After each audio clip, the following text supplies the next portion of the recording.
in terms of servicing their water supply, servicing their entire population. Yeah. So yes, they're factoring in their growth. They're doing, like we've done, is some modelling about water uptake and water use, and whether there is.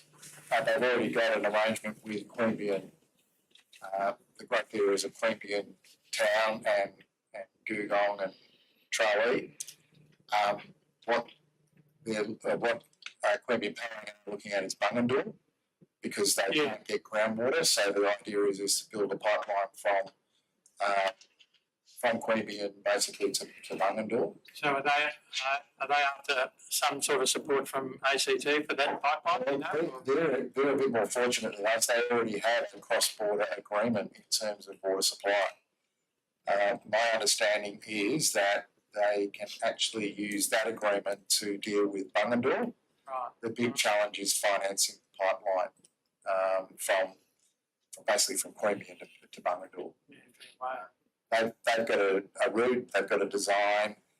There's probably about a 5-year process for them to go through to actually build that pipeline. Acquire land or acquire easement rights through land, build it and then commission it. So there's a little bit of a way to go for them, but they're a bit further ahead of the game than what we are.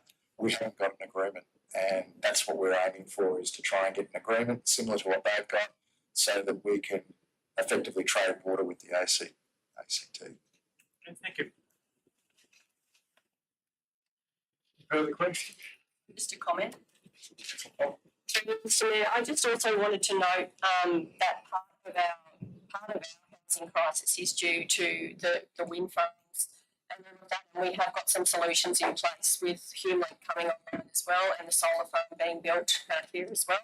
I know other areas of New South Wales, a lot of their crisis is due to flooding and fires, and they sort of have different issues to us, but I think a big part of our housing has been due to it going out to wind farms, which has sort of displaced families, and then rents have gone up, and I think our issues are quite different to the greater New South Wales, and that is a big part. And I know there is solutions in there that haven't been mentioned as well. As far as HumeLink goes, they're looking at bringing some accommodation for their workforce instead of like taking over any existing sort of rental properties and things in town. So I just wanted to note that as part of the conversation. Thank you, Councillor Dutton. Further discussion? I'll put the motion. All those in favour? Those against? Declare the motion carried. 6.2, development application, 50 Mirabelle Drive, Marne Lake.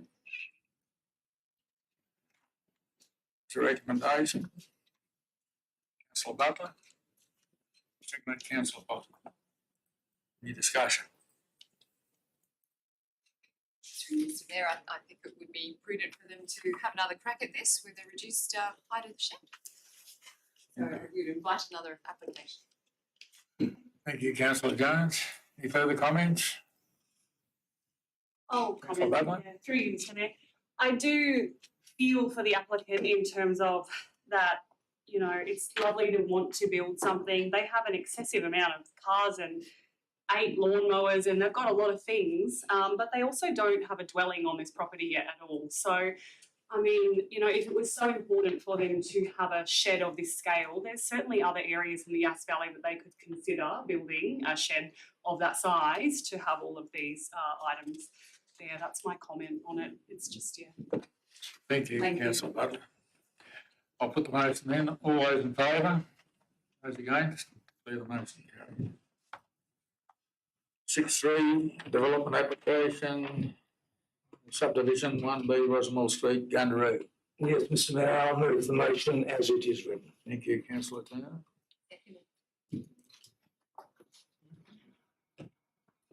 Discussion? Wish to speak in support of your motion, Councillor Turner? So I close the debate. Okay. Through you, Mr. Mayor, I just wanted to say that it looks to me like the checks and balances are in place, subject to different requirements of building codes that were previously undertaken in Gundaroo from many years ago.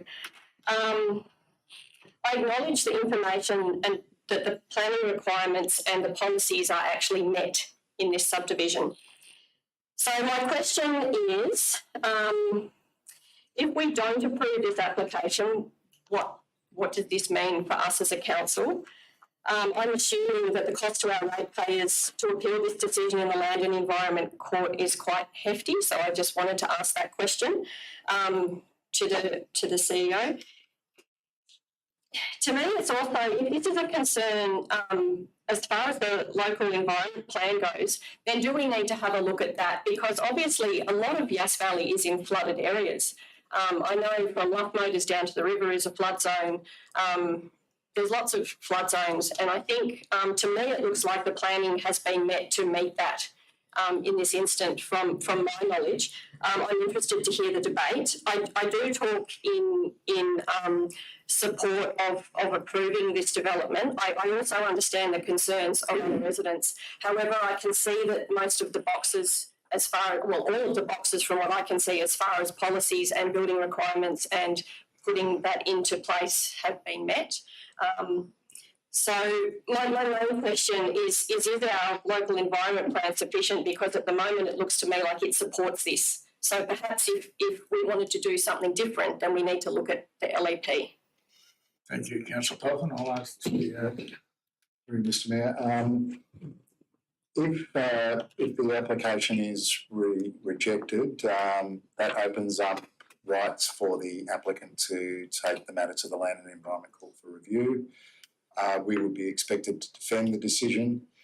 In light of the fact that the council staff have made a recommendation in support of the DA, it would mean that we would need to engage legal advice, probably a planner and probably a flood engineer or a flood person experienced in flood modelling to defend our position before the Land and Environment Court. Anything that goes to the Land and Environment Court is nothing better than 50-50. So yeah, it's certainly a risky approach if they appeal, but there's lots of people that get a decision that don't necessarily appeal. So it's not as though we're in court every day for every project that we've rejected. Councillor Cameron. Yeah. Thank you, Mayor. I'd like to argue against the motion, and I would like to start off by thanking the applicant for attending and answering my question, because it's one of the questions that really sticks in my mind about the fact that this has been sort of an ongoing process for nearly 11 years, and we've had lots and lots of residents of Gundaroo put in quite detailed applications or submissions, basically arguing against this particular proposal. And it's all about flooding. And it's obvious that flooding occurred last year, and it wasn't particularly good. And I don't think in regard to the issue of climate change, things are not going to get better. And people might argue about that. But we only have to look at the situation. This is based on the 1 in 100 year flood concept, which I find I have a lot of difficulty with when you looked at what happened last year with the northern rivers, and it seemed to be that the 1 in 100 years was happening every month. And I've got a problem that I've dealt with a number of issues of people having gone through development processes, done the buildings, and then the developers move away, or they've sold the buildings, and then the council gets asked to pick up the tab ultimately for the problem. And even if the council can avoid picking up the tab, it's council that gets the blame for not doing anything about the issue initially, and then when the problems start to occur. So I'd just like to say that I'd like to support the other residents in Gundaroo who have made the effort to basically try and establish that this is floodland, and this is not a good proposal for a development. Thank you. Councillor Cameron. Councillor Amy. Yeah, through you, Mr Mayor, I'd also like to speak against the acceptance of this development application. It certainly has had a pretty long gestation period, so it goes back a while. Secondly, as pointed out already, there is quite a bit of angst out there in the Gundaroo community about the likelihood of this flooding again. I don't think also that Mother Nature has been convinced that she should only turn up every 100 years. It's far more regular than that. So I think that on behalf of Gundaroo residents, I'm really quite uncomfortable with this development application going ahead. Thank you. Thank you, councillor Abbey. Councillor Jones. What's different? What's different from the last time this came before council and we received similar objections from the community? The difference is the amount of information that we now have, very relevant, very recent information. Our detailed flood studies of Gundaroo give us the confidence to move forward, knowing that the construction and the title restrictions can address the stormwater events as described. What I see in the photos that were included in the submissions is that all of that deluge was everywhere in Gundaroo. It is flat, it is near a river. This is to be expected in these stormwater events. So how do we deal with that? With the restrictions on the title that are proposed, so lot 4 is to be without a dwelling entitlement for perpetuity. The other issue is raising the level of the floor, which is part of that title restriction. So that's for anyone to see if they purchase the block of land. So we can know with confidence that whoever might purchase this block of land in the future knows what they need to build to survive these flash flood events which happen in Gundaroo. Some of those conditions, I just want to say them out loud so we understand that we're not just ticking a box. More information needs to come back to council from the applicant, and our staff have to be satisfied that it's going to meet these. So we're asking them for a whole bunch of documents which will include detailed discharge of stormwater off the site, including quantities for various storm events, and it to include stormwater that falls on the site or enters the site from upstream. Now this includes a stormwater system designed to ensure that discharge from the site post-development is not to exceed when compared with pre-development flows for a 1 in 5 and a 1 in 100 year event. An overland flow path to accommodate the discharge from a 1 in 100 year storm event shall be identified on the drawings in order to ensure that no adjoining property is being affected by the stormwater runoff as a result of the proposed development. We have detailed information now which allows us to proceed with confidence that this can be dealt with. Looking at the site, there's at least a dozen homes in that same locality with building entitlements. So this is not new for people in Gundaroo. We have the knowledge now to allow for the title restriction to build to that higher flooring location. And I think that people have a right to use their property as seen fit by the law, and this use is permissible. I think we have every obligation to use the detailed information of this flood study, to expect the applicant to come back with that information to satisfy our Thank you, councillor. Mr Mayor, I'd just like to say that all his land goes underwater. But is that deep out there where he said he's not gonna let a house build? Up near the road it's probably that deep. If they build up on a stand, a high, it won't get flooded. But all these other houses, that water's coming from way back common, coming down through there, but the river goes back right around and across the other side of the road when there's big floods. I've lived out there all my life. I know what it's like. I know what the river looks like. I lived in Gundaroo in Morning Street for years. I know what it can do. I'm a bit worried about it all. Thank you, councillor Bird. Well, both. Thank you. So what I'm struggling to understand at the moment, really, and I do understand about the floods, and you know, if it does become flooded, that's an issue for people who live there.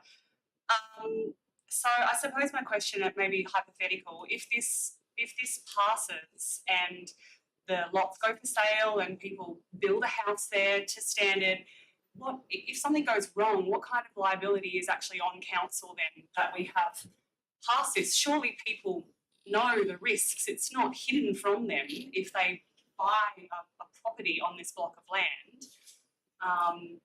You know, if we were trying to hide, or the developer was trying to hide that information, and a family comes along and builds a house and suddenly it's underwater, then I mean that seems wrong. But I just don't think that could possibly happen. So if you could just note on that. Through Mr. Mayor, there would be no liability on council, in my view, on the basis that if you make a decision in accordance with the planning requirements and the standards of the day, then that's then in turn accepted by them building the house to those requirements, then there's no liability on council. The reality is with flood planning is that we generally plan to the 1 in 100 year flood. That doesn't mean to say that there isn't a flood bigger than 1 in 100 years. It just means that the probability of it happening is much lower. So there is a concept that the state government used called the probable maximum flood. That's about a 1 in 10,000 year of flood event. We don't plan to that because that would mean that most of our rural communities that are based next to a river should not be there. And that's not practical. So the pragmatic approach that's been taken is to look at the 1 in 100 year as the benchmark. The idea is that you set the level at 500 above the 1 in 100 year flood to ensure that the houses are not flooded out in most of those events up to a 1 in 100 year event. Most of the events that we've had in the last year have not been anywhere near 1 in 100 year. They might be 1 in 20, 1 in 30. They're lower events. But the reality is places like Gundaroo is that they will get water running through their properties from the river rising and also from that large catchment to the east of the village that just comes back through the village. So they will get water going through there. But proper design means that the houses themselves won't be damaged, but their gardens and other low-lying structures like some of their sheds may be damaged as part of that water. That's not new. That's been there forever in that area, and there's a long history of flood events that are happening in and around those areas. There's also things that can be creatively done with housing design. The Queenslanders have done it for years, not just for air circulation and cooling of their business, but also to be above flood levels. I don't know if many people have been to Grafton, but the McDonald's there is actually 2 stories off the ground because of the flood effects of the Clarence River going through that area. So there are clever techniques that can be used to build above flood levels to be able to manage the flood events that typically happen. And as I said, if you build to the requirements of the day, council's not liable. If we chose to ignore them, different story. And if the builder chose to ignore them, that would be a different story as well. So again, we would not be liable. I take into account that climate changes and there'll be different circumstances in the future. But the difficulty for us is that we've got to make decisions based on what we reasonably know at this particular point in time. And if things change in the future climate-wise, then we may have to take a different approach. But again, that'll be difficult to retrospectively apply to anybody who's already built a house. Councillor Reid. I'd like to speak in support of the motion. But before I go too far, through the CEO to the Director of Infrastructure, what is the impact of houses being built on this land on the existing residents of Gondaroo? The reason I ask that is we're getting these objections to a flooding that may occur. Now, I know that if it was at the top end of Junction Road and it was going to affect stormwater in a lot of ways, then yes, that should be a big issue for us. But I haven't seen anything in any of these reports that indicate to me that a flooding on that land will affect any of the residents. Is that? That's right. Through you, Mr. Mayor, the reports are saying that you've got to have overland flow paths. They need to have those developed as part of the development. Any pre-rain events need to be able to match that. They need to be able to manage the water that comes off those sites at the same level as what it is at the moment, as if it was a grass paddy. There's nothing in those reports that indicate that it's going to cause any further damage. Thank you.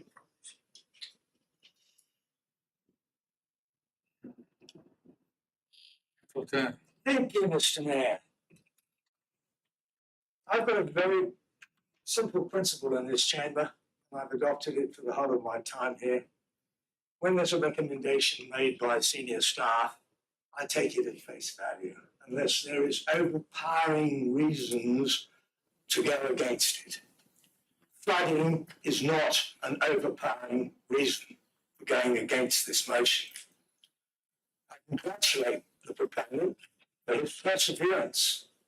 It's not that it keeps coming up in 11 years, the fact that he keeps coming back to council and he works with council and he gets the results that ultimately means that two expert opinions, one on water and one on sewage, tick it off.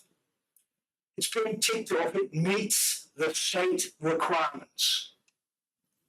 What we have is, I guess, a bunch of people who've been listening to the malcontents, or those who are unhappy with what's happening in Gundaroo, either for whatever reason that either it's changing or they don't want it to change or whatever.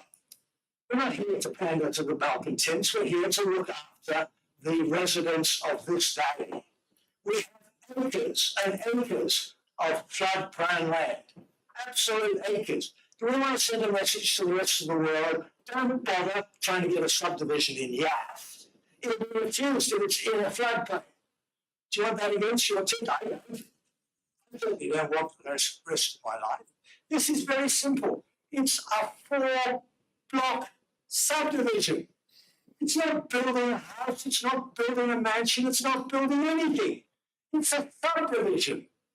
When it comes to council in 4 years' time and some lovely environmental person says, I want absolute water frontage and I'm happy to build there, so I have absolute water frontage twice a year, I'm going to build a house there, that's going to be this council's problem, not the subdivision. Not the subdivision. Let it go through. Thank you, Councillor Tanner. Prepare the vote then. All those in favour? 2, 3, 4, 5. Those against? 2, 3, 4. 5, 4. Against? Abby, Cameron, Burgess, Rowe.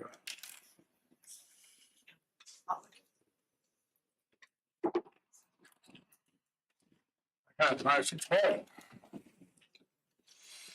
Move on to 6.4. Use of the memorial pool. There's a recommendation. I'm happy to move a recommendation that includes the redevelopment of the Yass War Memorial Pool and construction and management of an indoor heated swimming pool and associated facilities at the pool site be prepared and presented to a councillor workshop prior to undertaking any expressions of interest process. Second, Mr. Mayor. Councillor Tanner. Through you, Mr. Mayor. Sorry, can we have a minute to just read through it? Sorry, thank you. So the word redevelopment has been inserted there Yeah. instead of construction and management.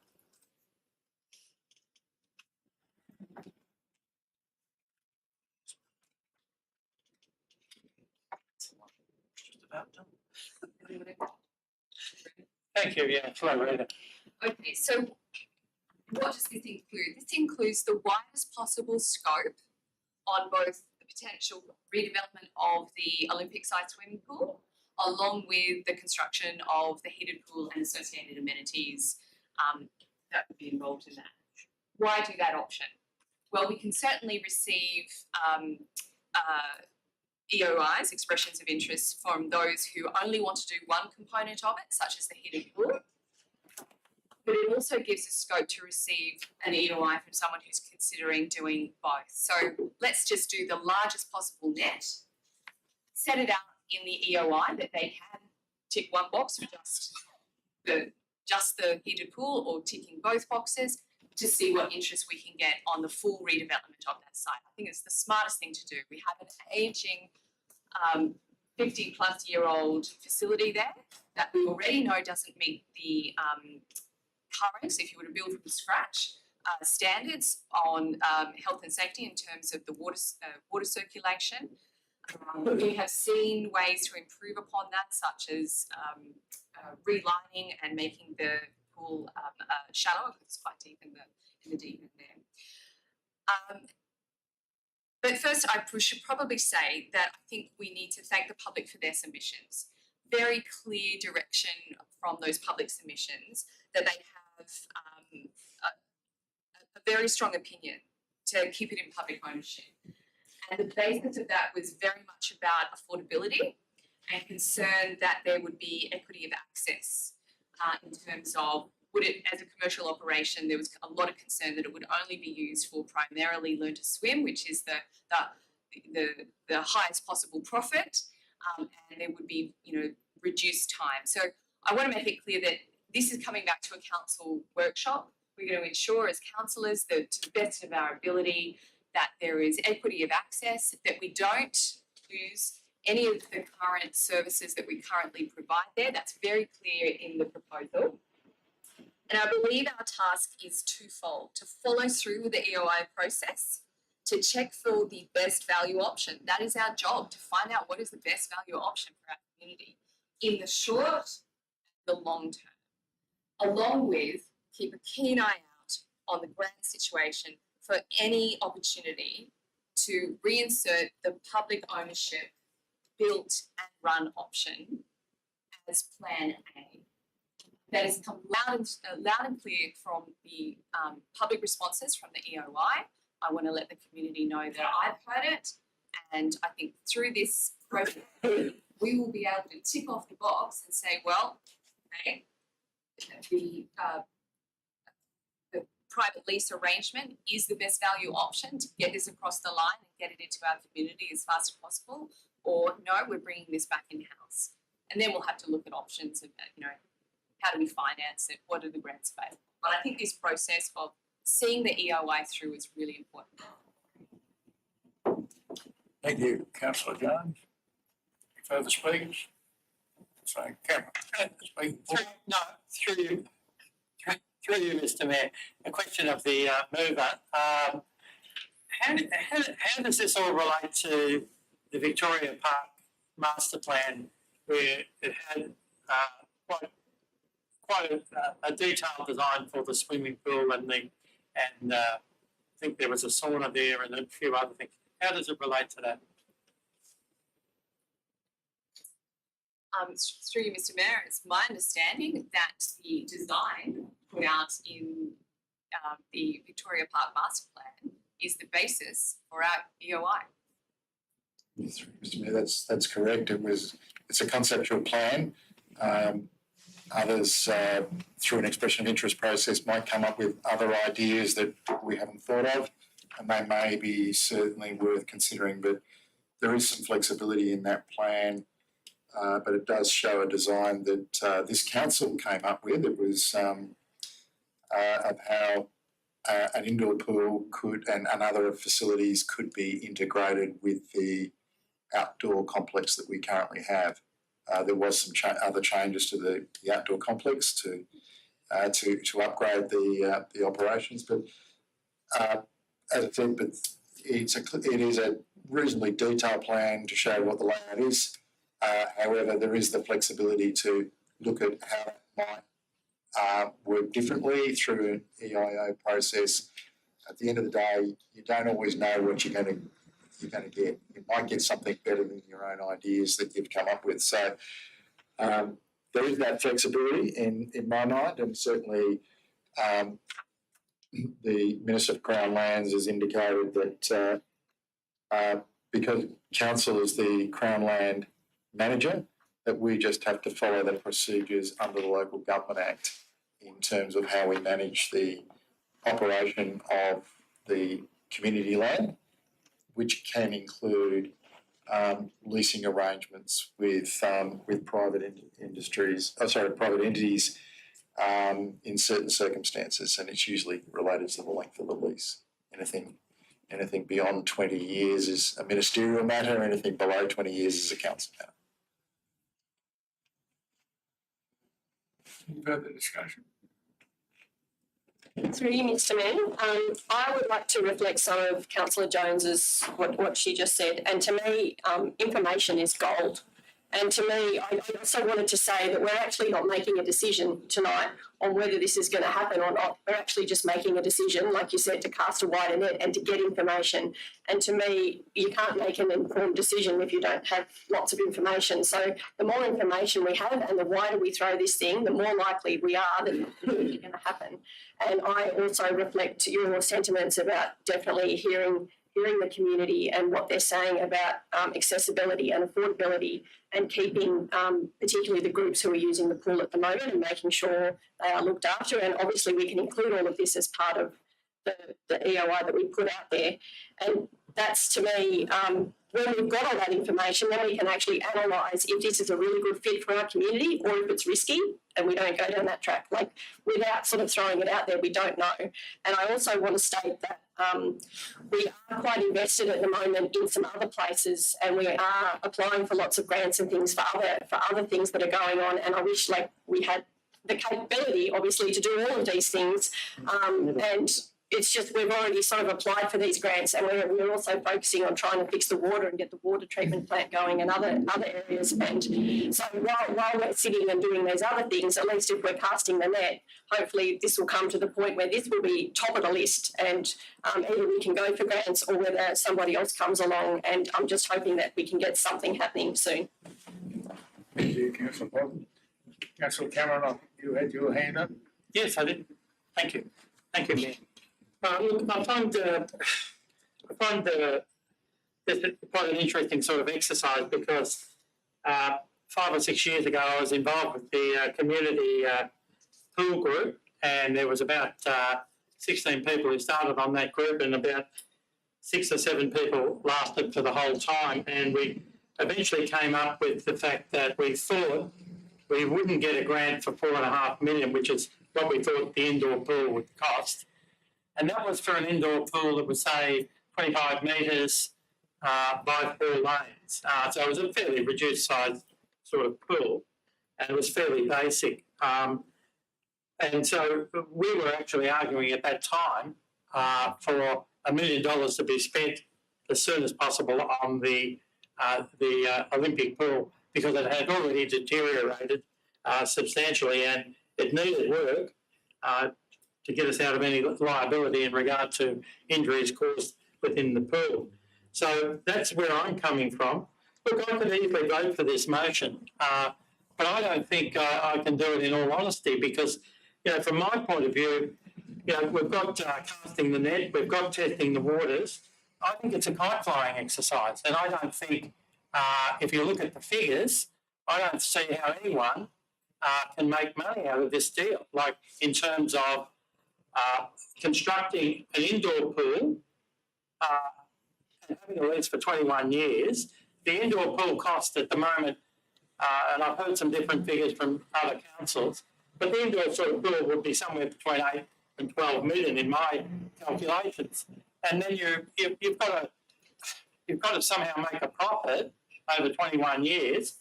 And granted, we're going to have growth in the region and around Yass, and people will come flooding to us. Flooding is not the word I should use, seeing the last discussion. But, I just don't think, is it I hate to say this, but is it ethical for us to just throw out an idea that we'll see what happens and hope for the best? I think one of the things that sort of concerns me as well, it's going to mean, like with the expression of interest, it's going to mean somebody is going to have to do quite a bit of work to put together what's going to be in that expression of interest. Now, I would say that that's going to take a reasonable amount of staff time. Then it's going to come to councillors for a workshop. Then we're going to have to discuss it, debate it, figure out whether is it going to have plastic over it or is it going to be a building? You know, there's a whole lot of things to discuss. So I can see a hell of a lot of effort going into this and nothing coming out of it. But so I'm arguing against it, but I'll go for it. It's having two bob each way. Each way. Through you, Mr. Mayor. Councillor Butt. Just in response to Councillor Cameron, what would you suggest that would be the most ideal way to ensure that Yass Valley gets a pool in a reasonable time period? Well, it's really difficult. Councillor Butler. It's really difficult. I think the first thing is to get the current pool up to scratch. And that would be a grant for getting it fixed up. You're probably talking about 1 or 2 million, but I think that money. I think one of the submissions that came in said that we could have looked at that. We made a choice to go for 11.5 million for Crago Mill development, which I think is a good thing that we went for at this stage. But we could have done it for an aquatic centre as well. So that would have probably been the way. But I think we were thinking that it was more important to get that done first. So that's how I would have been thinking about it. So first, a two-stage process, get the current pool fixed up, and then look for the money for the other one for a grant, which may or may not be possible as well. Just in response to that, I think that the community really wants a heated pool though. That's the main priority for Yass at the moment because it's inaccessible to most of the community, much of which is ageing. So what I'm hearing from the community is that it has to be a heated pool. So if we spend millions of dollars refurbishing it, it's not going to be a heated pool. It's going to be an outdoor cold pool that gets used 3 months of the year again. So to me, that would be not a great way to be spending money and looking at grants. But I mean, that's just my opinion. No, fine. Thank you. Councillor Tan. Mr. Mayor, just a comment on it, basically. This is always going to be a problem. The reality is, it's not going to happen unless there's someone who wants to do it. We're not going to find out if someone wants to do it without asking the question. The simplest way of asking the question is to do an expression of interest. It doesn't cost us anything. It just says, is there anyone out there who actually wants to build this pool? They say no, we go back home and get on with it. If they say yes, we say then spend the money and work out how we spend it, where we spend it, what it looks like, how many roofs it's got, how many big lanes it's got. All that comes later. But that's pointless if there's no one in the first instance who's prepared to do the job. It's business. They will make the commercial decision as to what they can afford to invest in the site and still make a profit after a 21-year lease. Not our job. Thank you, Councillor Tan. Everyone happy? Councillor Jones? Look, we have a councillor who said that the process is unethical, but they're voting for it anyway. A point of order. Point of order. Is that correct? No. Could you clarify for me? Yeah, It's on the record. it's on the record. I didn't say it was. Sorry, what did you say that it was unethical? That you described this as somewhat unethical, but you're voting for it anyway. No, I didn't. I said it could be unethical. Well, It could be seen to be unethical. Councillor Cameron? let me give you peace of mind. Thank you. We have a community strategic plan. This is a plan that we create with our community. Lots of surveys, lots of in-person communication. Along with that, councillor input. Everyone around this room was voted in. And if you haven't had a conversation, whether at the supermarket, down the street, at the park, dare I say at the pool, let alone at the ballot box, about heated pools, then I will eat my hat. But you haven't got up. I've got plenty at home. And a bottle of barbecue sauce.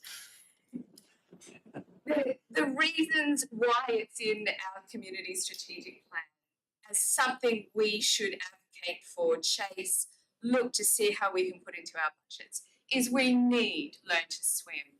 And having had 5 kids and now with 2 grandkids, I can tell you that our swimming season doesn't do the job. It is so impossible to do this. We've got schools that are travelling to Goulburn and Gold Creek in order to fulfil their requirements under the Education Act to offer the Learn to Swim programs so that we don't have kids heading to the beaches at summer with no skill set in terms of their own safety.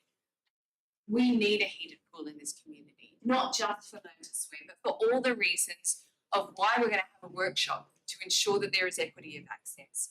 Because we have people with serious health problems that require remediation in a heated pool.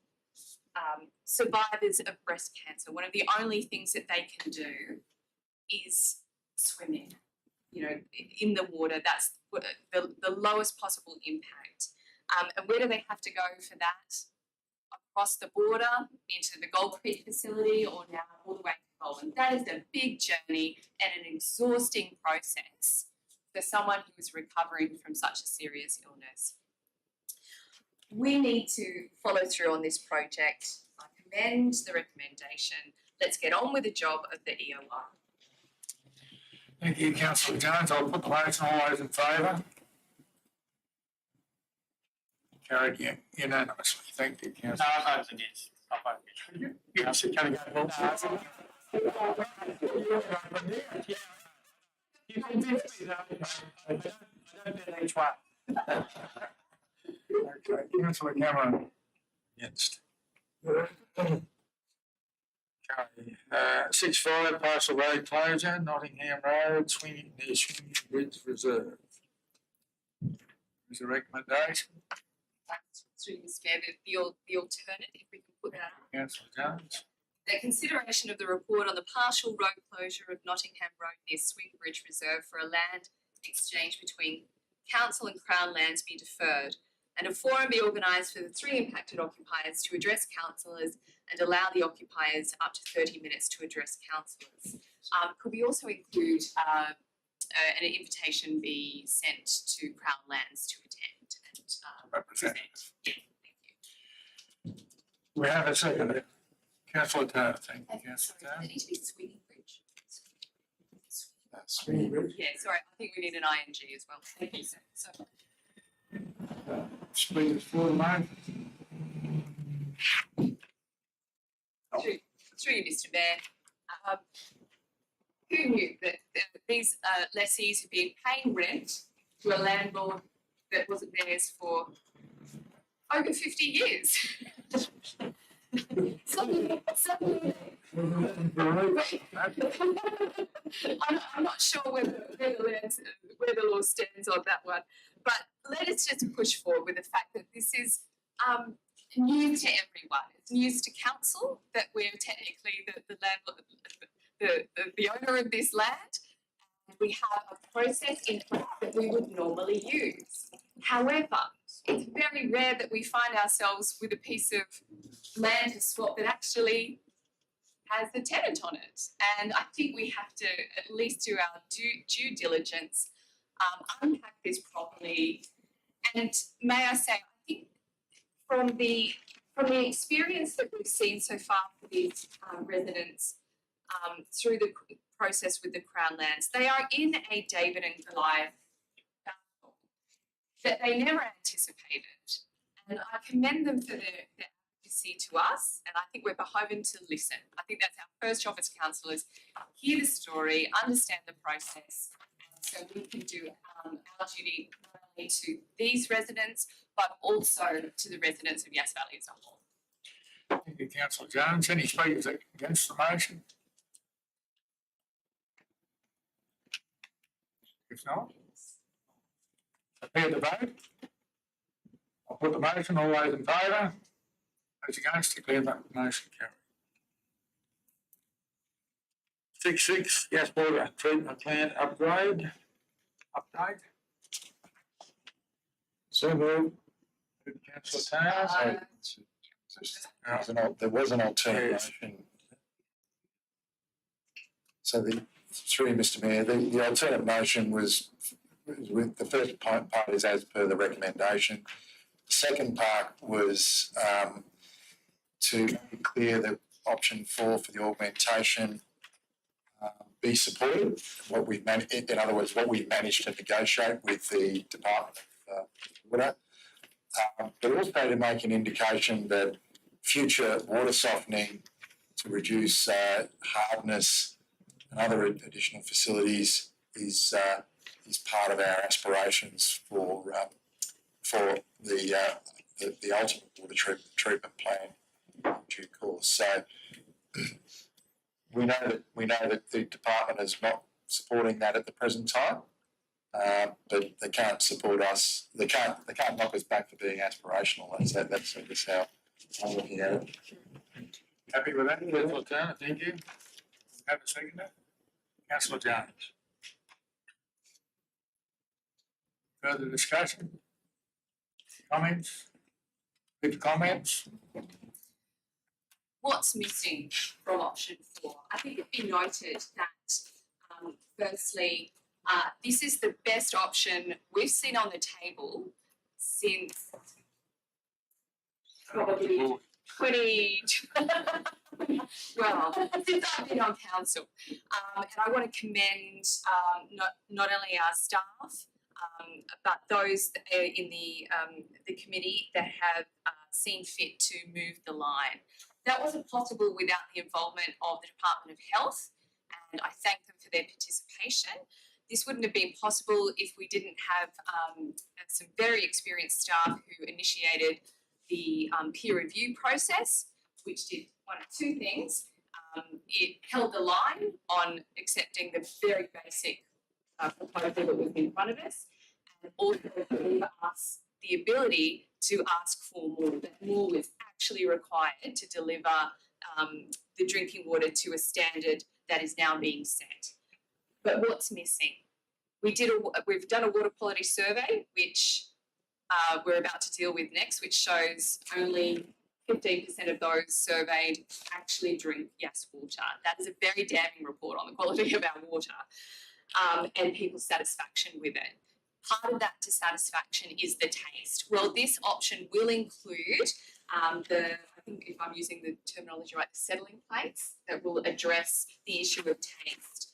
It will have the UV treatment to address the risks that we now have to eliminate, which is the cryptosporidium risk. It'll have improvements that allow us to process the water in those high storm events. Many people in Yass would not know that we got down to a minimum of 3 to 4 hours left of water supply because we simply couldn't process the water because the turbidity and the flow was so high. So that's exciting that we can lock down on our ability to process water.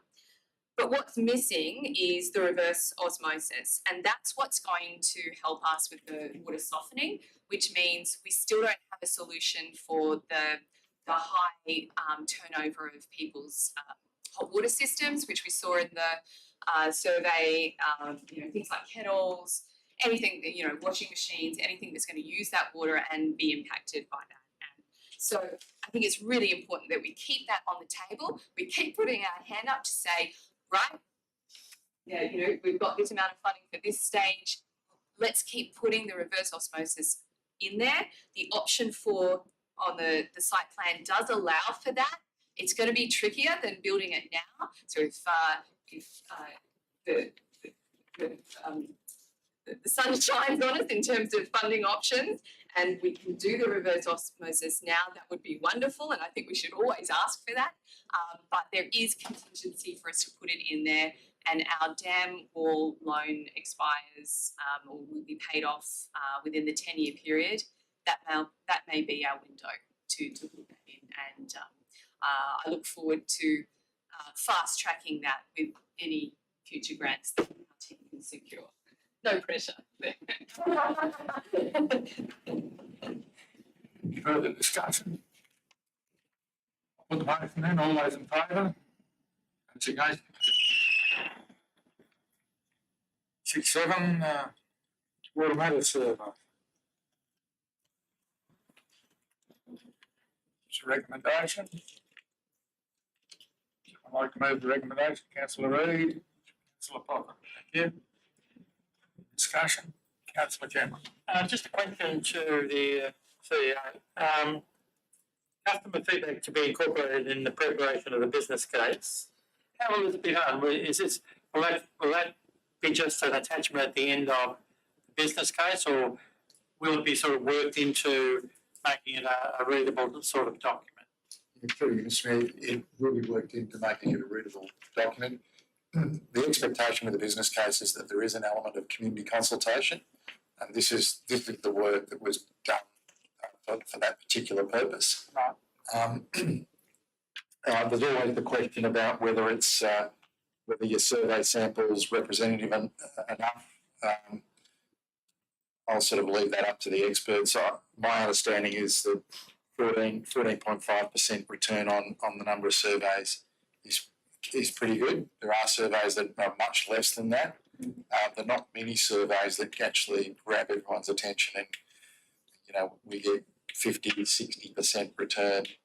I think the only survey that ever gets a high return like that would be federal, state, or local government election. Basically, we've got compulsory voting in those cases, so we do get a high return on what people think. But in doing these type of surveys, 14.5% return is not too bad. We really want it to be much higher than that. But this is the information that we've got. It will be put into the business case as part of demonstrating to the funding bodies that we know what we're talking about. We've got a community that says there's a real problem.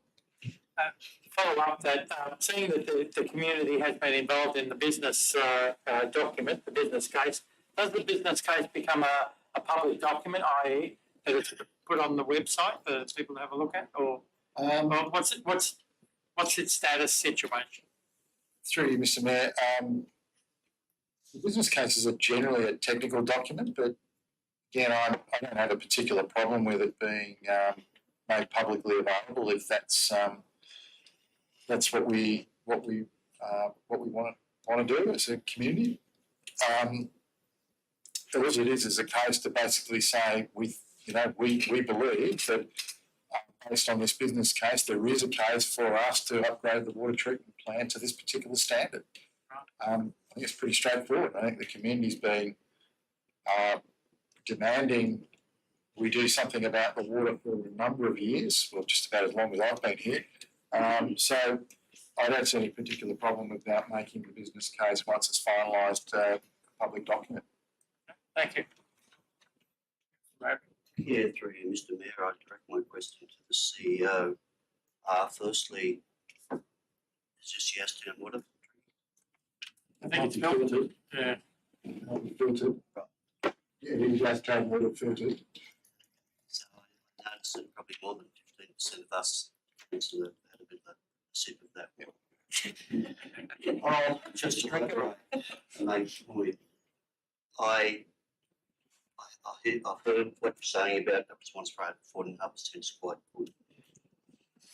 I struggle with the advice here that only 15% of residents drink town water directly from.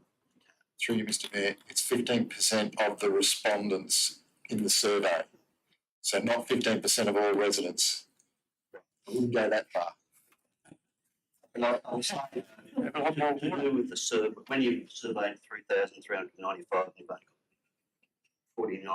491 back, I still struggle from a statistical point of view as to how valid that survey is from a statistical point of view. Notwithstanding, you keep saying that 14.5% is quite a good rate of return. I just wonder how, if you're required to provide this survey for your business case, I guess you've got to provide it. Just don't really know from a statistical point of view how reliable the statistics are. Through Mr. Mayor. When you think that the 85% therefore didn't respond to the survey. So do I make the quantum leap? They're probably quite happy with the quality of Yass Town water. I mean, I would humbly suggest if they're totally appalled by it, they would have taken the opportunity to fill out the survey and give us all a great big free kick. Sure, Mr Mayor. The 85% again is respondents, not the remaining residents. The survey was only 14% of basically the 3,395 surveys that were submitted. They were basically all our water users, that people have a water connection, were given the opportunity to have their say. I don't know about most people, but most people are reluctant to do surveys. Even online, hard copy surveys. It's a tough gig trying to survey communities and get a huge response. This is the survey work that we've done. It will be put into the business case because we're expected to show the government or the decision makers on funding that we have actually engaged with our community. I'm not sure they're going to be putting a huge amount of value on statistical relevance of the survey that we've done. I think they're interested in the fact that we have done a survey. Yeah. So that's the first thing. The second thing is that supplementing this will be our record of water complaints. And that's one of the reasons that we've been very clear to the community about the importance of, if you've got dirty water, if you've got water problems at your property, report it to us so that, one, we can do something about it. But the other good thing about that reporting is that we can use that information to say, in addition to this survey, we've had X amount of complaints about the quality of water in Yass Valley. What we can say at the moment is that we've got some complaints that we've received, but anecdotally we also know that there is a whole heap of people out there that have complained through Facebook, not directly to us but indirectly, to say that water's got a problem. I don't think anyone around this table and anyone who's on Yass water believes that we don't have a water problem. I think the overwhelming majority of the community understand that we have a water problem, and they have in the past almost picketed this place and said, fix the water. So I think we've got enough indications through a variety of methods to talk about the water problems. The survey is confirming what I think we've all known, that most people don't particularly like drinking from the tap. They don't mind if it's filtered, gone through a filtration system. Certainly, I always use the filtration system. I'm not keen on drinking it straight from the tap. But we're all different. When the survey went out, it went to everyone that has a water connection in Murrumbidgee and Yass and the other town. Did it go to businesses and schools as well? Anyone who had a water connection. I was just doing a bit of puzzle piecing together because I've got some really cranky, dehydrated children coming home from school, and I asked them, why are you not drinking water? And they said, because the water tastes awful at school. So then I was thinking, well, I don't know if it's filtered at their school. It might not be. But then, maybe we need to extend, because they're not being asked at all, and they're actually having some gut issues and everything from being dehydrated. So if they're physically not being able to fill up the water because it's awful, and we're not asking them, if they're not included in the study, they don't have access to social media, etc. So just a consideration, maybe, if we could do something for them as well. Yeah, through Mr Mayor, I'm not a big drinker of water. But my doctor did say that I need to drink 2 litres a day. I said, I hate the stuff. I'm not that first kid every day. And he said, just drop a bit of cordial in there. Yes. And I so take it from me that there are ways of twisting your arms. I'm a dental practitioner. It's got to be sugar-free for you. Sugar-free. I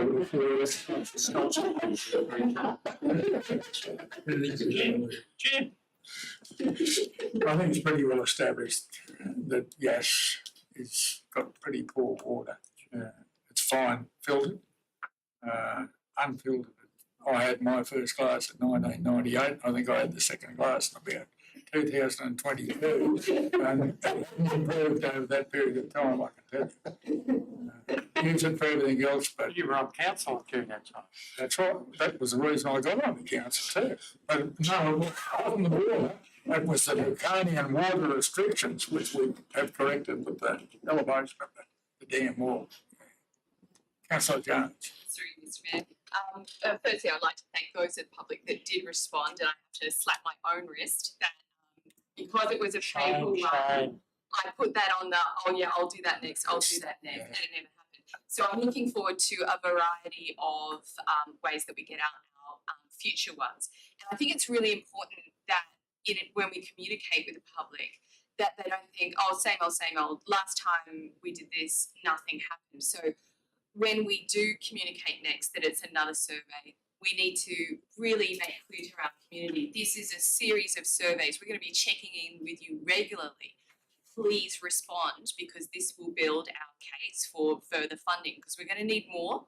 We're going to need a lot more than what's been promised in the recent state election, which is a wonderful step in the right direction, but more is going to be needed if we're to achieve what we need to in terms of not only the WTP improvement, but also the network as well, which I think is a real issue. And according to my 12-year-old, the best Yass Town water is coming out of the 50-year-old plus bubbler at Coronation Park. I don't want to know what kind of pipe is leading to that and how old it is, but there you go. That's the bubbler with the good stuff. A mistake. Thank you, Councillor Jones. Okay. Mr. Mayor, perhaps in the next survey, the question should be asked of the three supermarkets what their sales of bottled water. That's a Give a reasonable indication of what people are drinking if they're not drinking it out of the tap. Okay, happy to vote? Yeah. Motion, all those in favour? Those against, declare the motion carried. 6.8, annual financial statements. There's a recommendation. I'd like to move it. Thank you, Councillor Barton. Councillor Burgess. Any questions, any discussion? Councillor Cameron. Thank you. Through you, Mr. Mayor, I'd like to direct a few questions to the Director of Corporate and Community, please, with the financial statements. I noticed that the total grants and contributions decreased by 770,000 as compared with last year. Would a full-time grants officer make a difference in limiting that figure or that decline? Through you, Mr. Mayor, we have several staff who do grants. It is not done by just one person, and we do now have a full-time grants officer on. We approved it last budget. And we have actually somebody in the We position. have someone has been acting for the last 3 months, and we're about to advertise next week. All right, congratulations. Thank you. My second question is about workers' compensation. The cost of it risen from 256,000 to 553,000, which is an increase in 1 year of more than 100%. And I'd just like to ask why that has occurred. Through you again, Mr. Mayor, there are a couple of reasons here. The allocation of insurances was not quite correct in our financials for last financial year, so there was an adjustment there. But there is also substantial increases to insurance fees. And there is one long-term injury that is still on our books, so we will be paying for that for at least for the next couple of years. Yeah. You're saying that there's an increase in fees. Is that the sort of a general increase or with sort of workers' comp insurance? No, all insurances. All insurance, okay. All insurances. Okay, fine. I think last year it went up by 21% or something. Yeah, okay, thank you. The other question, I noticed that consultancies seems to be around about the 200,000 figure. But I have an impression that that figure might have gone up a lot this year. No, well, I'm down. Is it staying around that It figure? will probably be around that figure for this financial year, current year, because at the first half of this financial year, we've still been doing flood repairs. So there are substantial materials and contractors for this financial year. So I would be surprised if it's as much, but it would still be a pretty high level. All right, okay. And the other question, I've been noticing that the figure for the, it's on page 43, 44 of the briefing papers, the total internal restricted reserve fund, which is really putting aside money internally for contingencies, I would imagine, but specific contingencies that are coming up. That's gone down from 9 million to close to 3 million. And I noticed that, and this is going into the next item about the long-term financial plan, but that's decreasing down to about a figure of about 27,000 in about 3 years' time.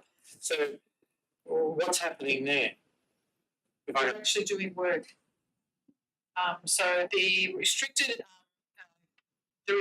grants are for, as you say, specific projects. Yep. And in the last 18 months, we have been productive in, after COVID and the floods and everything, we are actually getting out there and doing substantial amounts of work. So naturally, it will be coming down. And the internal allocations is the same. We're doing things. The external restrictions have increased because of the Section 64 developer contributions for both water and sewer. So they've both gone up. Yeah. But we've actually been doing things, so that's why there's substantial decreases. It seems to me to be like a comment. It seems to me to be going down from 9 million to 27,000 in about 4 years. Seems to be a dramatic fall in that reserve that you're keeping in place. It is, and it's just the long-term financial plan is just an estimate. It's if we don't get any more, allocations, then yeah, with the restrictions that we currently have, we will reduce. But every year we expect that to be topped up. Okay, and the other one I just wanted to mention, I think it was in at the bottom of page 48, with the paragraph about, and I think was picked up by another councillor at the Tuesday's meeting, which I know you weren't here, about the, and it may be a question that the CEO would like to answer, about the future financial pressures will present significant challenges and threaten council's current sound financial position. So that's sort of a word of warning, which is possibly appropriate. How do we get over that situation? Either person.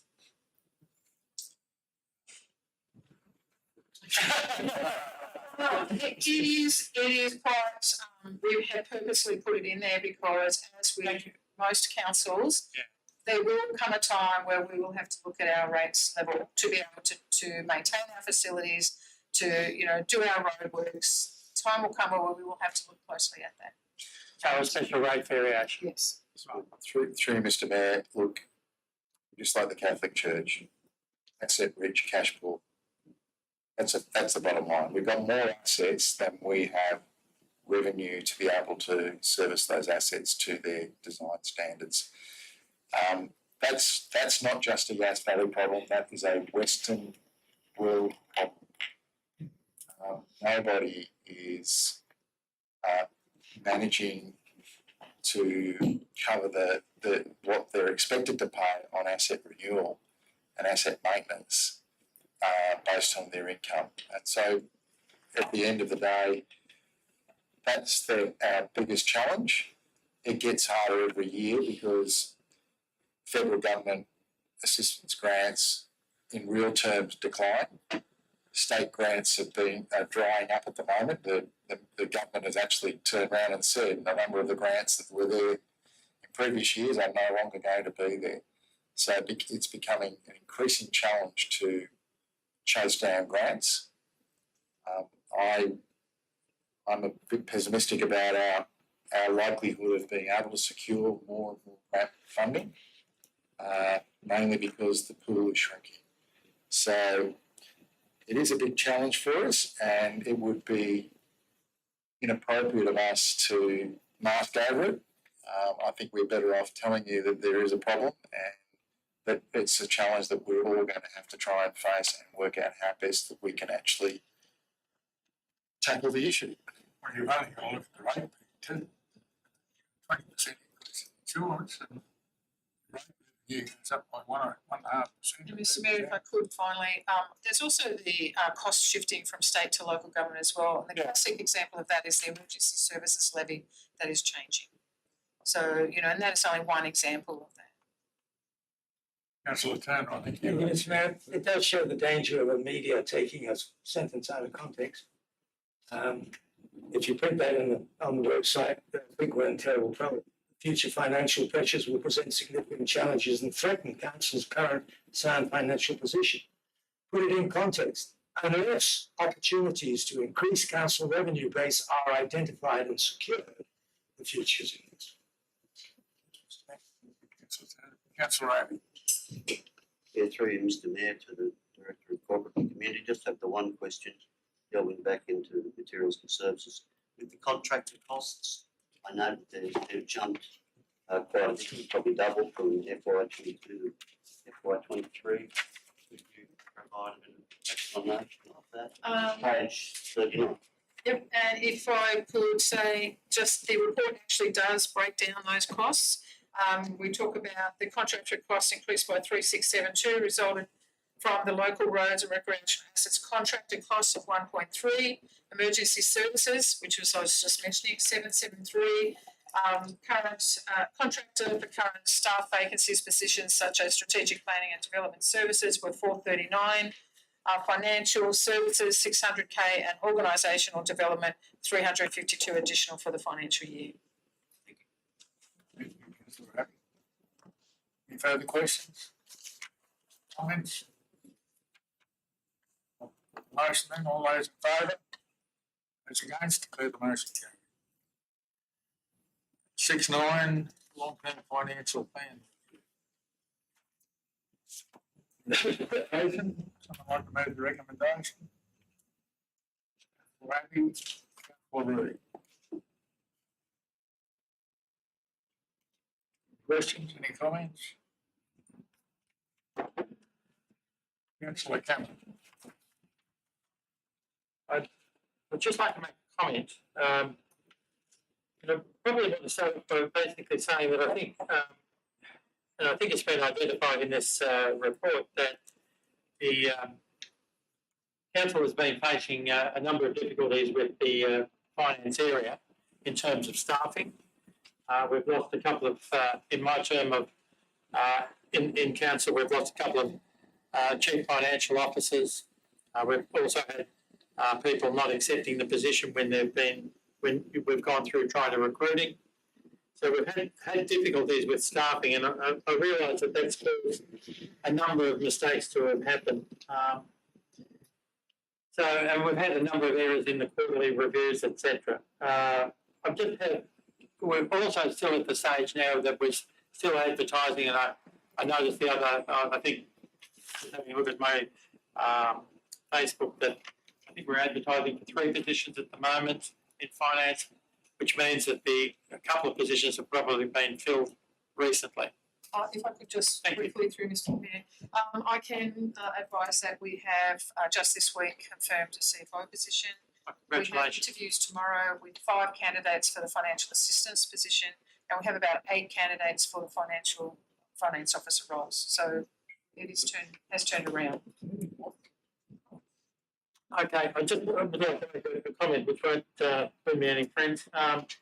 But just at the bottom it says staff are appropriately monitoring council finances to ensure that we are reporting according to our compliance requirements and is sustainable into the future. I must say that I can't agree with that. I can't be confident that that's the situation we're in with. I take your point that those positions are being filled, and we're probably going to get on top of the finance a lot better if we've got permanent staff working for us. But I just make the point that I find I find that comment very optimistic, if I can put it that way. Thank you. Through you, Mr. Mayor, if I could comment, the reason that we have that in there is because we have used a particular contractor for the last 6 months who has brought us back on track. Oh, good. We are confident that moving forward, that we chose to use this contractor who is from out of state because they are very familiar with the magic system that we use, and they have been able to assist us moving forward with processes. And are they very familiar with local governments, which seems to be part of the problem as well? Yeah. Thank you. Okay, everyone happy? Declare the vote. I'll put the motion. All those in favour? Those against? Declare it carried. 610, the investment report. There's a recommendation. Councillor Butler. Councillor Bond.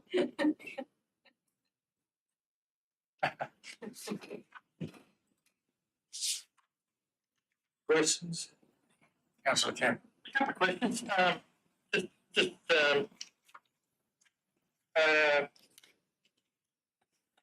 A question on the bottom of page 51 of the briefing paper. It talks about that Catholic has withdrawn 4.4 million out of investment funds and put 1 million back. So we've got 3.4 million for operating expenses and things. Can I just ask what sort of time period would that? I know it's a difficult question, but just are we talking? Is that for a couple of months or? Okay, so this is actually during October. We matured those. Yep. And that is because we've had some substantial accounts to pay, contractor accounts to pay at this particular time. All right. Okay. So for cash flow, only with them. Yeah. And we've only reinvested what we felt we could at that particular time. That's fine. And I noticed as a follow-up question, the Craig Mill funding facility with Westpac has been opened up for $100,000. That seems a fairly, it's an important figure because it's the start, but it seems a low figure. Through you, Mr. Mayor, the $100,000 is actually the cost of opening the facility, and we will draw down on the facility as it's required. Thank you. Any questions? I'll put the motion. All those in favour? Those against? Declare the motion carried. 611, council's financial position and Fago Mill concern. What's your recommendation? Someone like to move? Councillor Turner, we have a second. Councillor Root, thank you. Questions, comments? Councillor Cameron. Yeah, just to make a comment that whether having seen the local government minister in action at the conference, it was not an impressive figure in my opinion, and he didn't seem to be a person who is very friendly to council. Although I thought he was trying to make it seem like he was Santa just about that he was going to do good things and reform this and reform that. But I'm just concerned that we don't always get a letter from the minister asking us to check things. So I find it a bit unusual that this has happened. I'll just make that comment. Thank you, Councillor Cameron. Yeah, through you, Mr. Mayor. We didn't actually get the letter from the minister. It went to the local member. Right. That local member shared that with us. So that was interesting. Maybe she thought she was still at the local government minister. I'm thinking that he passed it on to the local member for the local member to deal with it rather than for him to deal with it directly with us.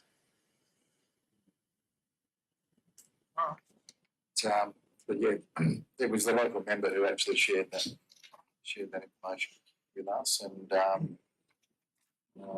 as I said, we have responded both the long-term financial plan. We just dealt with that this evening. I made some adjustments. The program mill process project, we've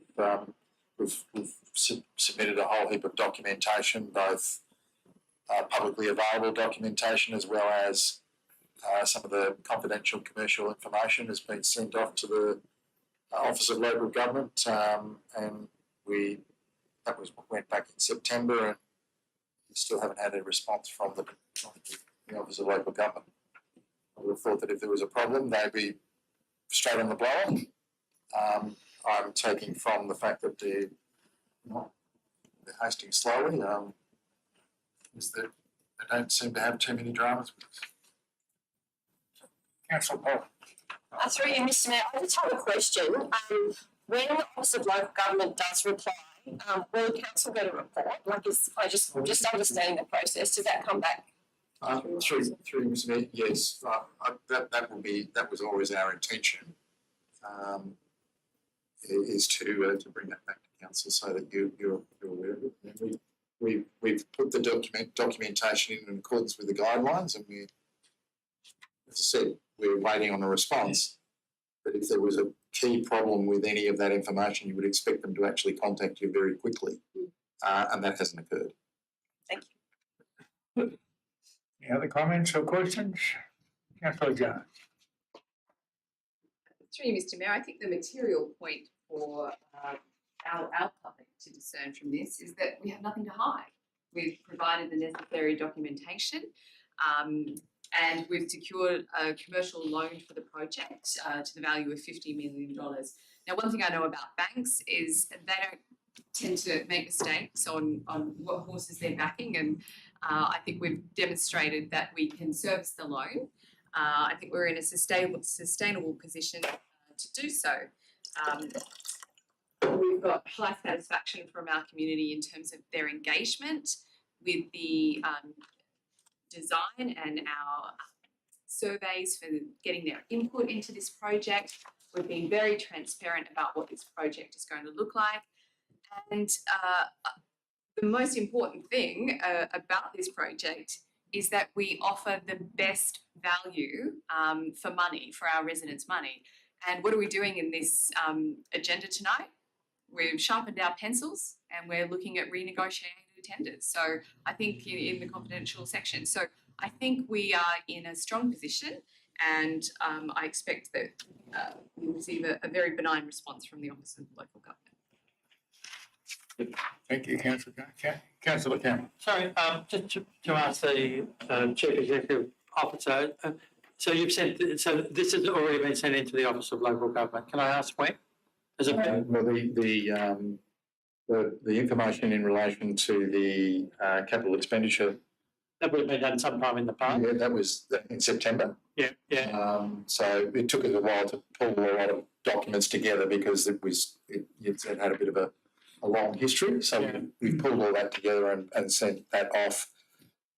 And as I said, it includes both some of the confidential information that council has dealt with, and the publicly available information that's as all of it's been sent to the Office of Local Government for their review. The long-term financial plan, while you've considered it tonight, we've already sent that review plan off to the Office of Local Government, indicating we were presenting that to council, but they have now a revised long-term financial plan that they will be able to review and provide us feedback on. So that was, you seem to imply that Last week, yeah. last week. Yeah, last Thank week. you.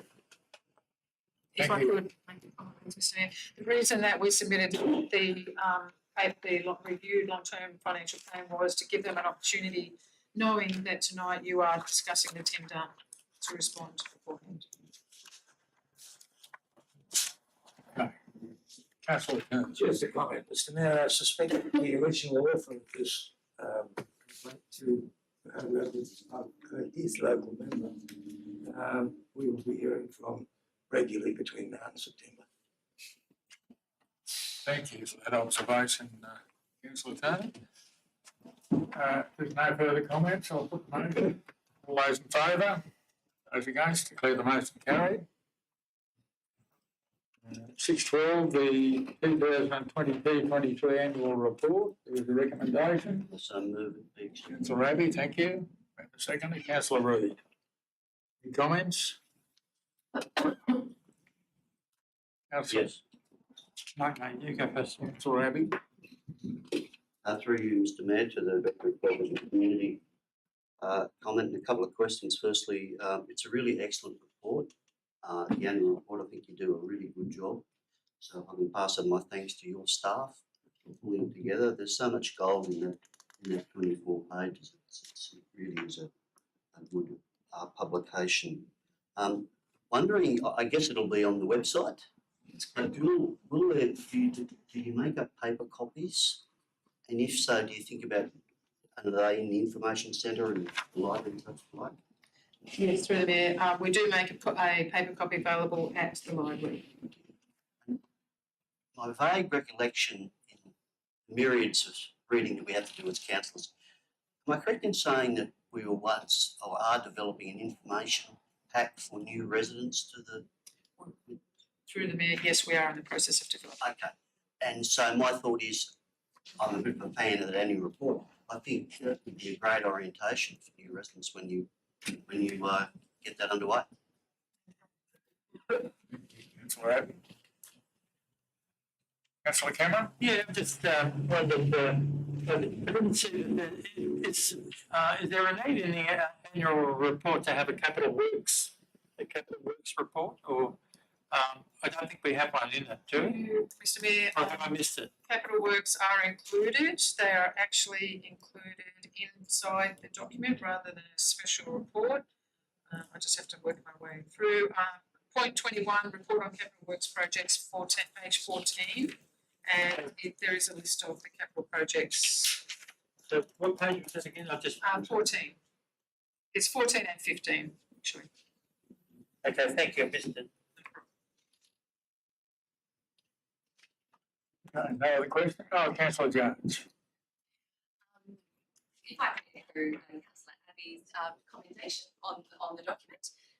Currently, this week I've been reading Mary Poppins and the annual report, and this thing can be a week as well. So I've got a suggested inclusion that I've forwarded to the Director of Corporate and Community to include the DA's processed during the financial year. Because it's such a body of work that our team actually do. So, for example, in the 22-23 period, DA's determined were 258, and that value is $91.6 million of development approved. So, I think this is something going forward that it's worth, pulling out that statistic, whatever relevant to the annual report period. But going forward, Through you, Mr Mayor, we used to put them into the annual report because the department required us to do, it was a statutory requirement, but now, because of the planning portal, that gets reported from the planning portal to the Department of Planning, and they deal with that, but I'd take the point that we can put some figures into the annual report just to give an indication of the sort of volume that we're churning through. Yeah. Yes, and given I think how we're performing in that particular area, given we're a small rural council, and there's such a body of work for that team. I think we really do need to acknowledge what they're doing, along with the X amount of dogs that get catched and all the compliance that they do as well. I want to commend this document as being a wonderful glass bottom look into council's activities. And when you just look at the amount of infrastructure projects that we've ticked off, the Memorial Hall, the multiple restorations, the Murray Abatement Amenities Building finally under construction. Now, I know we can't take all the credit for the 18 old timber bridges replaced so quickly that there was a lot of grants involved that we didn't see coming, but isn't it wonderful? It's like Santa to be able to do that project 18 years ahead of schedule. When I was privileged to be on council when that was identified as a problem, that was a massive kick to the gut to know that this infrastructure had been, that there was no reserve set aside for that we were going to have to do a special rate variation. So that was a very welcome project across the board that we're able to apply for. to see the kickoff of the DA for the Crago Mill precinct, this is a generational change project for our community to have such new facilities, to have the new library, to have our staff adequately housed when we're in a market where we've got to compete with federal government officers and the salaries that they put, 45, 50-minute drive across the border. Such a needed project. To see this finally off the ground, it's on the shoulders of other councillors who secured the blocks of land here, who went through the processes, had the frustration of shelving architectural designs because we were faced with other projects such as the bridge renewal process. It is wonderful to see this come into fruition in this annual report, along with securing the loan for it. But I don't want to sit back down without recognising the soft projects, the ones that are about people, and what was achieved with so much difficulty and staffing in that particular area. I just want to acknowledge our Director of Community and Corporate Services team in that. I was privileged enough to go to some of these events, as with other councillors and our mayor. The small business program, it's so important that we support our local businesses, and that program, Don't Leave Town, is wonderful. Spend your money here. The expanded cultural events for seniors and children, with warming to my heart, not only for the projects delivered, but the fact that they were delivered with grants on the majority. So well done. And I had the privilege of going out to the Little Wing puppetry show and workshop at Downing, and I was just so proud to be a part of a council that not only pulled off projects like that for our community, but also in our villages. And I want to commend this document. I think it should be mandatory reading for anyone who puts a social media post up banging council, but we can't unfortunately make them do that. But well done, team. Thank you, Councillor Jones. Councillor Cameron. I just have I don't mean to be picky, it's not metal like. Sorry? You just want gold moment? Just having a look at the capital works program, and it's there's a long list there. But when you see a couple like caravan park, there's not much detail there in those two ones. And and one of them is fixing the winery trail, which is a $2 million thing, but it's just winery trail, not saying that it's completed or whether it's halfway done, etc. I just think a little bit more detail there might be appropriate. Like if you throw a caravan park to me, I don't know what's happened there in that sort of regard. On the other hand, I could say thank you very much for, we have in the annual report the contracts above 150,000 listed in detail, which is good, and also the information requests that have come in as well, etc. Although I think on page 19 there's a table there, table C, that says invalid applications, and everything, the number of applications, and they give the reason for the applications, it's 0000, and then at the bottom it says the total is 5. So I thought if you add up a lot of zeros, shouldn't be 5. Yeah, there's a problem there. No, thank you. Thank you. Councillor Cameron. Happy to vote now. I'll put the motion. All those in favour? Those against? Declare the motion carried. Go on to 613, WHS improvement update. Recommendation, someone like to move? Councillor Potter, Councillor Raby. Thank you. Any questions? Any comments? Councillor Potter. Just to comment through you, Mr. Mayor, I'd just like to congratulate the team and everybody involved in this. I remember when we voted this in, and it's great to see lots of improvements, and that you guys are all over this sort of stuff, and I think it is really important in this day and age. So congratulations to all the team involved in. Thanks very much. Mr. Mayor, I'm pleased to advise that this is a whole staff achievement. Well done. Yes. Councillor Devon, you have your, Councillor Abbott? Yeah, thank you, Mr Mayor, through you to the community.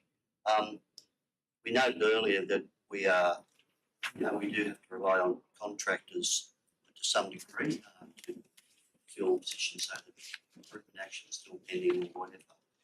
My broad question was, when it comes to workplace health and safety, do our contractors get covered or briefed in WHS considerations? Through you, Mr Mayor, yes, all staff contractors have an induction process. It includes WHS. Happy? Ready? Councillor Cameron? Just another question. When the project is completed, will we get a report on whether it's made a difference or not? Like, is that part of the review and continuous improvement planning? Yes, so through you, Mr Mayor, you will receive a report at the, quite an intensive, like extensive report at the end about what we've achieved. Yeah. Within 6 to 12 months, we won't be able to do an analysis of what its difference it's made until after we can now analyse it. So yes, I would imagine 6 to 12 months after the completion, we would provide you with that. Still around. Everyone happy? Motion, all those in favour? Those against, declare the motion carried. December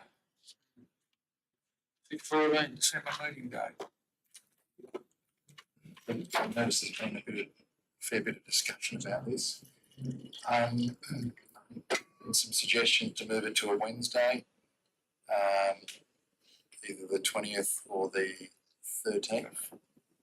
I know that's Wednesdays cause problems for at least one councillor. I've just locked down that the 20th is actually clear now. The commitment actually finishes the week prior, so I've just established a Wednesday. Wednesday is okay. Look, if that's the case, then I think most people were suggesting that moving it from the Thursday to the Wednesday on the 20th at our normal 4 o'clock time would be acceptable, I think, to most around the table. Right. Through you, Mr Mayor, to the CEO. I just was wondering, will we still be able to have a briefing session, say, on Monday, say in chambers here? Through you, Mr Mayor, the Monday or the Tuesday, yes, we'll certainly provide the opportunity for a briefing session prior to that meeting. I'm actually hoping that the meeting there might be too many reports on there. Famous last words. Because there is a bit of a break to the next meeting, which is in February. Admittedly, we do have the option of an extraordinary meeting if need be. But yeah, look, we'll work around either the Monday or the Tuesday for the briefing session. Just got to see what other commitments there might be on the Monday. Ideally, the Monday would be good because it gives us a little bit more time to provide information that comes out of those briefing sessions. Councillor Dunn. Facilitate debate and ensure that we do this properly. I'd like to move the meeting on the 20th. Have a second? Don't. Thank you. I'll keep having the debate. And we could have a very empty debate.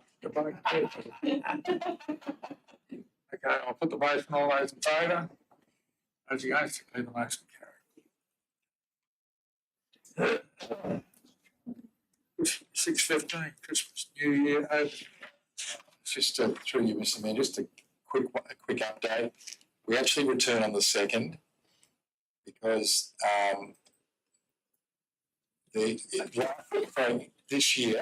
earlier this year, we got an additional public holiday date because of the way the Christmas New Year holidays occurred. That's not happening in 2024. So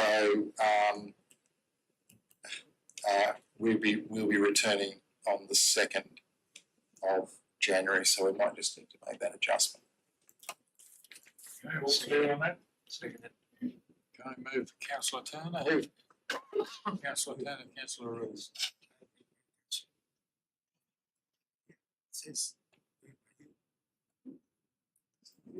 Okay, we won't argue with you. Councillor Turner, councillor Bob. Sorry for any confusion. Okay, happy to vote? All those in favour? Those against? Declare the motion carried. 616. I'll move 616 and 9-4, we move it to confidential. Thank you, councillor Turner. We have a second.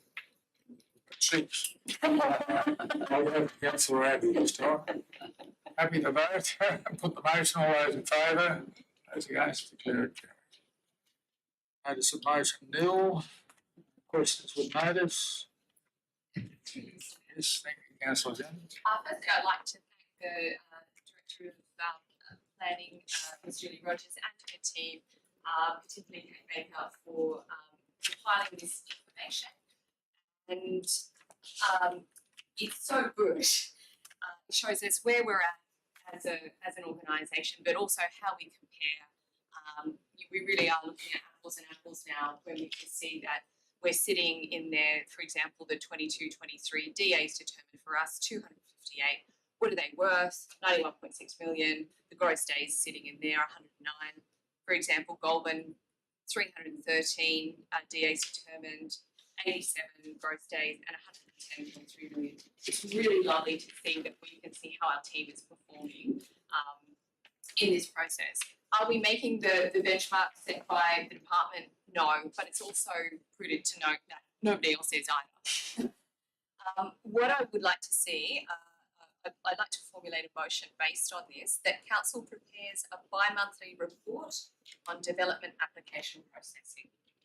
So we can see this information coming in, and I think, I hope that's not too burdensome, because I know that to get this information, we're not using our own system, we're using the New South Wales planning portal, otherwise known as a black hole.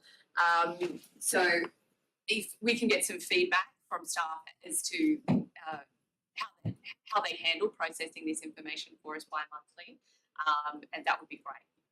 Our task is to keep them on the DAs, but it's good to know if we're slipping behind in any particular area. I also want to note that the improvements that are already underway by this part of our organisation, including the creation of a master plan for DAs, is a wonderful response, which has been led by the team themselves. We haven't asked them to do this. This is their own initiative, and I think it's going to do a lot of good, so that we don't have anomalies of DAs sitting out there, and sometimes at the applicants' the ball is in the applicant's court as to getting back to us, but that's impacting on our processing time. So it's really great if we can give a nudge along, or suggest that they remove the DA if they're not in a position to actually follow through on the entire process.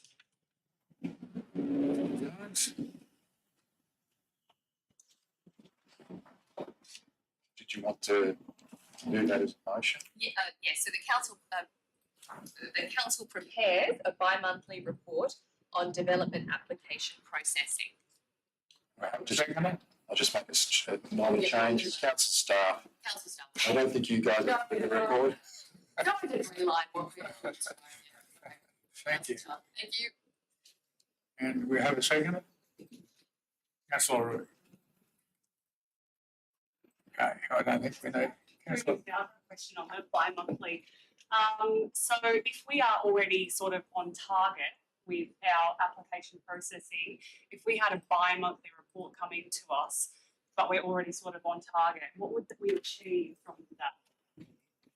Through Mr. Mayor, from my perspective, well, firstly, we're not on target as the department would have the goal setting. In terms of I think it's a no frills DA is supposed to be in 40 days, and we're not sitting anywhere close to that.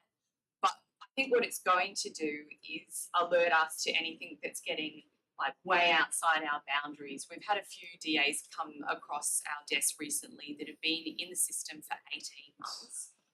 And I think as councillors, we need to have long line of sight on things like that. We need to know why.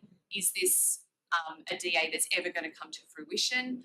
Has something stalled on our side? Is something stalled on that side? You're not going to know to ask that question unless you've got visibility on all the DAs and as part of that master list. I think that's going to be a critical component. Thank you, Councillor Judge. Yeah, sorry, just to respond. And unfortunately, our director for environment planning is not here tonight. But I imagine that the staff would need to then take time to produce these bi-monthly reports. Would it be the same staff that is actually trying to process these DAs that would be then doing these reports as well? Through you, Mr. Mayor, my understanding is that it will be the manager of development control. They are pulled together somewhat manually. The information is obtained from a number of sources, including the planning portal, what we can get out of there. But it's ideally the planning portal should be able to generate a report for us. Unfortunately, it doesn't have that feature.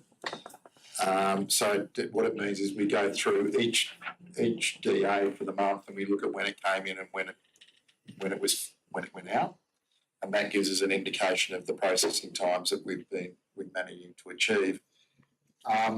It's a bit cumbersome, but I firmly believe that this information is useful for staff as well, because they can see how they're performing, and it gets them to start thinking about how can we improve this? How can we improve our processes to continue this improvement that we're sort of seeing? I think most planners would like to get down to be able to process things in 40 days. If we can process, the straightforward DAs within that time frame, I think you'll find there'll be a lot of happy campers around the place. Planners are very professional people, and they pride themselves in doing a good job. And when they get just as frustrated as councillors, I can assure you, in terms of not being able to meet targets for prompt processing of applications. So I know some of those planners will work overtime when they should be going home, because that's just what they want to do. They want to make sure that they're doing a good job. So measuring staff is going to be important for them, and I think if they see improvement, hopefully they can go home on time instead of burning the midnight oil. Councillor Potham.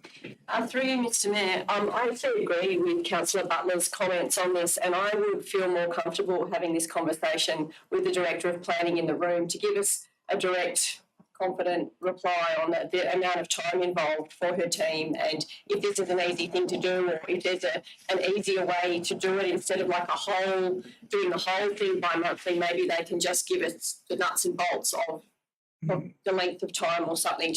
I'm just aware as well that we are taking people away from actually doing their job to do this. And while this information is really important, I think I would prefer to have some guidance from the director herself and have her in the room. So I don't know if it's possible to defer this to next month. Is that an issue for anyone? Just for when she's here in the room? Just a question. It's up to the mover of the motion. Councillor Potham. Through you, Mr. Mayor. Well, firstly, I'd like to point out that our CEO is a former planning director.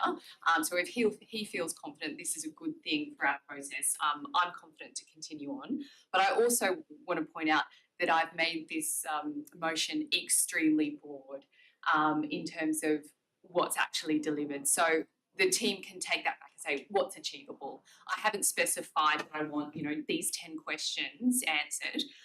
Obviously, I've gone for a bit of a deep dive in my questions with notice to find out where we sit, because I had no visibility. I knew where to go and get it, the planning portal, but life's too short. I don't know that system, and it was a wonderful thing to ask those that do know the system to jump in and do this.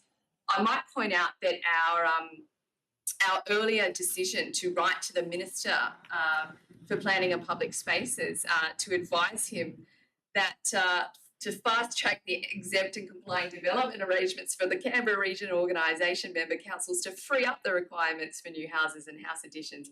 Well, what would this do is would streamline the approval process for new houses and house additions by adopting the Bathurst Regional and Local Environment Plan 2014. So part of our solution doesn't sit with us at all. Part of our solution we've been advocating through the CRJO for sits with the Minister for Planning. So I cannot stress enough how much we need to put in bold type, underline and italic that for him in that letter. But I'd be happy to postpone it if the CEO responds that we should do so. Otherwise, I'm happy to continue as is. So I'll take his guidance. Looks like the ball's in your court. Yeah. So, Through Mr Mayor, I have spoken with the director on a couple of occasions, and certainly we both agree that some form of reporting is better than no reporting. So certainly that, and I think it's just the frequency. Bi-monthly. Look, let's see how we go with bi-monthly. I would suggest that the two areas of that you would get regular reports on is the type of applications and how many we've got on our books at any one time. So that's table one in question one, and the average assessment times for those over a period of time. That's in response in question two. I think they're probably the key ones. The other ones potentially could be so, for instance, the comparison of councils. Maybe that's something we do on an annual basis when everyone's done their final reports. So we'll give it a go and try and provide them on a bi-monthly process. Look, probably more than likely, the first one I think we'd aim for February as to start, and then bi-monthly from there. And then if we can keep that routine up, then if it goes pear-shaped, we'll let you know. Yep. okay, everyone happy? Motion then, all those in favour? Those against? Declare the motion carried. Okay, minutes and recommendations of council committees. Minutes of the Sustainability Advisory Committee meetings held on the 19th of September and the 31st of October. I'd like to move. Councillor Cameron, we have a seconder. Councillor Reid, any discussion? Mr. Mayor, to get a handle on what happened with the focus groups. So that they haven't had a direction from council itself, or what actually happened? Okay. Well, through Mr Mayor, the committees are advisory in nature only. They provide advice to council and council staff. They don't.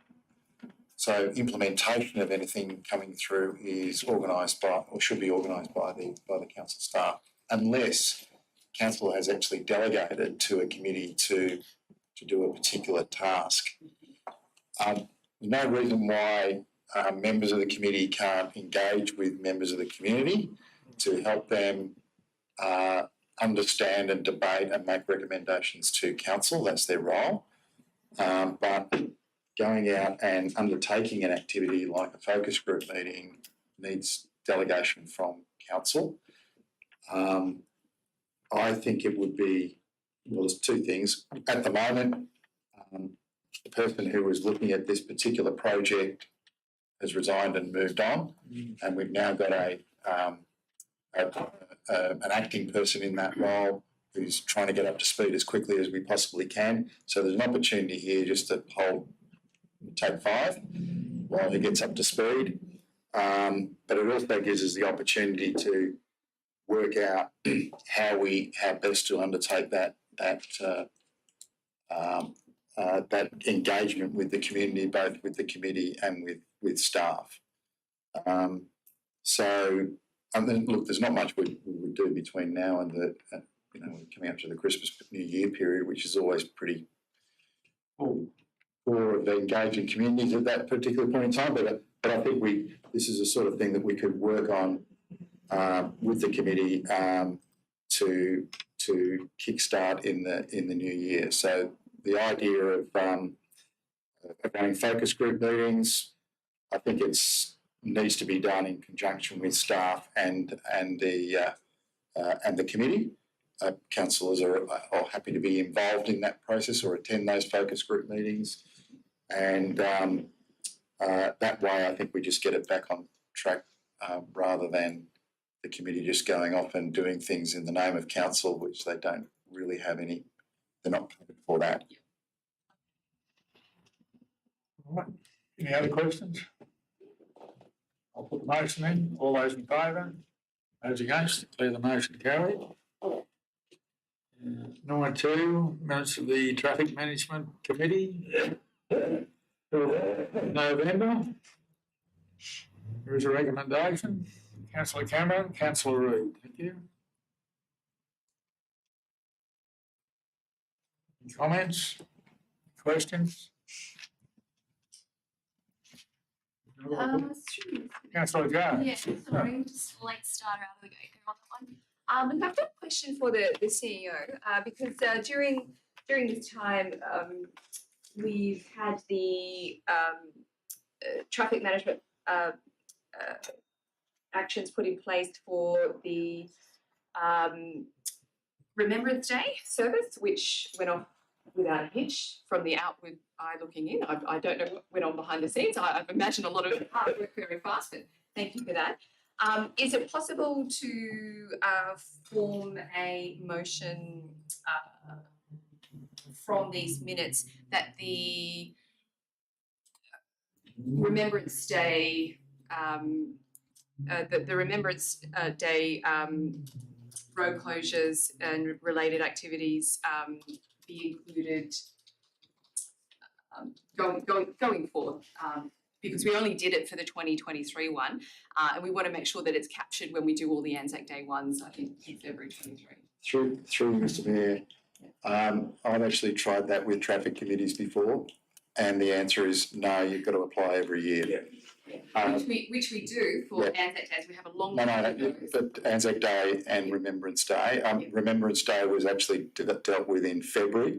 Correct. And then it was dealt again just November. November. Thoroughly. And at that particular point in time, I wasn't aware that they'd actually dealt with it.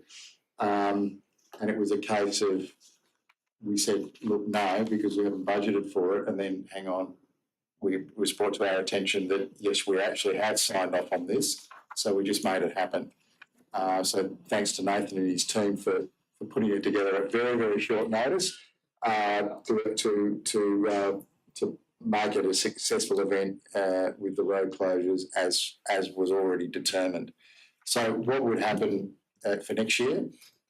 We would recommend that the RSL apply for all of the road closures around their key ceremonies that they need. So Anzac Day is yes, that's traditionally been done. Remembrance Day has only really happened in the last couple of years, but I would be encouraging them to actually apply for that as well. And I'm not sure if there's any other. They do Vietnam's Day, but I don't think they close for the Vietnam's Day. So we don't have that as a standing list internally. So it's all coming from externally from the RSL, is it? Sorry, through you, the request for Yeah. road closure. Yes, the request of council. Thank you. I would love to be able to say, RSL, you've got it for the next 10 years. And that would make life so much easier. But unfortunately, traffic committees don't seem to like to work that. I've tried that with my local club, and I can assure you, it's not happening. It's not happening. Thank you. Okay, prepared to vote? I'll put the motion. All those in favour? Okay, declare the motion carried. 9.3, minutes of the Rescue and Local Emergency Management Committee meeting held on the 9th of November. Councillor Turner and Councillor Rood. Any questions, any comments? None, I'll put the motion, all those in favour, those against, declare the motion carried. Minutes of the Chief Executive Officer's Performance Review Committee meeting held on the 3rd of November. That's the confidential. Item 10, confidential matters. Okay, looks like that concludes the general. Thank you very much for your attendance, the public gallery.